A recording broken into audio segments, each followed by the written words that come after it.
What's going on out there, YouTube family? This is Sammy Lega representing Team JVS. Just got done looking at the episode 3 Trap, season 2 of Harley Quinn on the DC universe. Hope you guys did enjoy the reaction on our Patreon. Definitely go and check that out.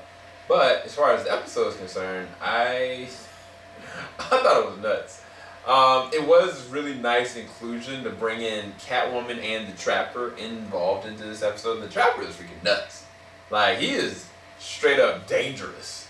I still can't believe that Harley Quinn killed the Penguin. That I'm real surprised by.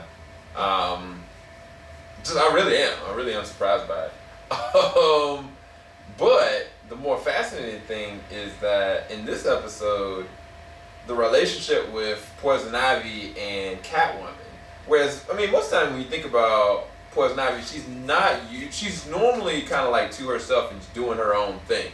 She doesn't need anybody. She's not connected to anybody. Now, when you go back to the animated series version of, you know, Poison Ivy and Catwoman and Harley Quinn, of course, they were the Gotham City Sirens. And it's very fascinating to watch them go. But Catwoman, even though she is legit, like, on her stuff, she very much so loves Batman. She very much so always keeps her own plan, but she gets eventually succumbed to love as well.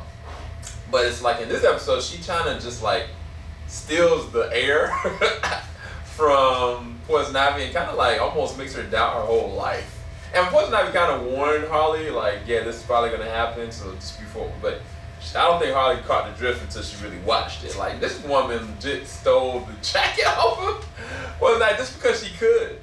And it's just fascinating because it's also evident that Catwoman cares about Poison Ivy because she could have just let her die a couple different times. And I don't know if it's because she likes Poison Ivy or she likes to be the number one over Poison Ivy. I'm not really sure. But it's very fascinating to watch because by the end of it, Poison Ivy kind of reverts back in a way, back to who she was and just started slaughtering people. And at the same exact time, like, she still was very much so connected to Harley because Harley really does understand her on both levels of that psychosis. And at the same exact time, she is her friend. And it's kind of like they get closer. And it's like, I don't know if they're going to go down that road of the comic book versions of Harley and Poison Ivy. I'm really curious to see if that ends up being the situation. But I guess we'll have to see. But then the other side of it is, I keep on calling him Megamind, but your boy, he done lost the Riddler. And they were all trying to figure out how to get him back.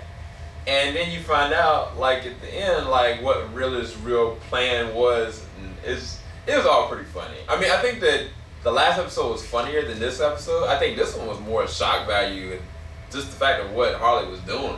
I mean, not Harley was doing, what Poison Ivy was doing. But hope you guys enjoyed the review at least. I'm going to check out episode 4 a little bit later. Keep it locked. JVS, we ain't gonna stop. Peace, guys.